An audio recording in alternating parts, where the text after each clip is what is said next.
అమ్మాయిని వివాహం చేసుకుంటున్నాడని పెళ్లి మండపంలో మహిళ హల్చల్ చేసింది। ఈ సంఘటన అన్నమయ్య జిల్లా అరవపల్లి గ్రామంలో జరిగింది। నందలూరుకు చెందిన యువతితో రైల్వే కోడూరుకు చెందిన సయ్యద్ బాషాతో ఆదివారం వివాహం జరుగుతుండగా సడన్ గా పెళ్లి ఆపాలంటూ ఓ వివాహిత అడ్డుకుంది। సయ్యద్ బాషాకు తిరుపతికి చెందిన వివాహిత జైతో వివాహితర సంబంధం ఉంది। దీంతో పెళ్లిలో ప్రియురాలి హల్చల్ చేయడంతో పెళ్లి అర్ధాంతరంగా ఆగిపోయింది। షాదీఖానాలో కత్తి యాసిడ్తో పెళ్లి కొడుకు సయ్యద్ బాషాపై దాడి చేసింది।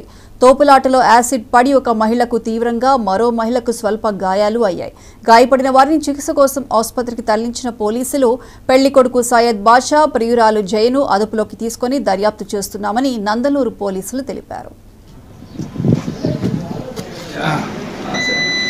ఈరోజు ఉదయం సుమారు 11 గంటలప్పుడు ఈ నందలూరు అరవపల్లి దగ్గర షాదీఖానాలో పెళ్లి కొడుకున్న భాషకి పెద్ద 10 ఏళ్ళుగా అక్రమ సంబంధం ఉందనే విషయం అక్రమ సంబంధం ఉంది కాబట్టి ఆమె వచ్చి అతనిని ఆ పెళ్లి అడ్డుకునే విషయంలో అతనితో గొడవపడి ఆమె బ్యాగ్లో ఉన్నటువంటి ఈ బాత్రూమ్ కడిగే యాసిడ్ని అతన్ని చల్లగా అతను తప్పించుకుని ఆ పక్కన పిన్ని ముఖం మీద పడింది।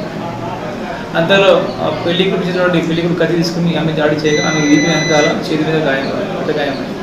ఈ విషయాన్ని మేము తీసుకెళ్ళించాలి।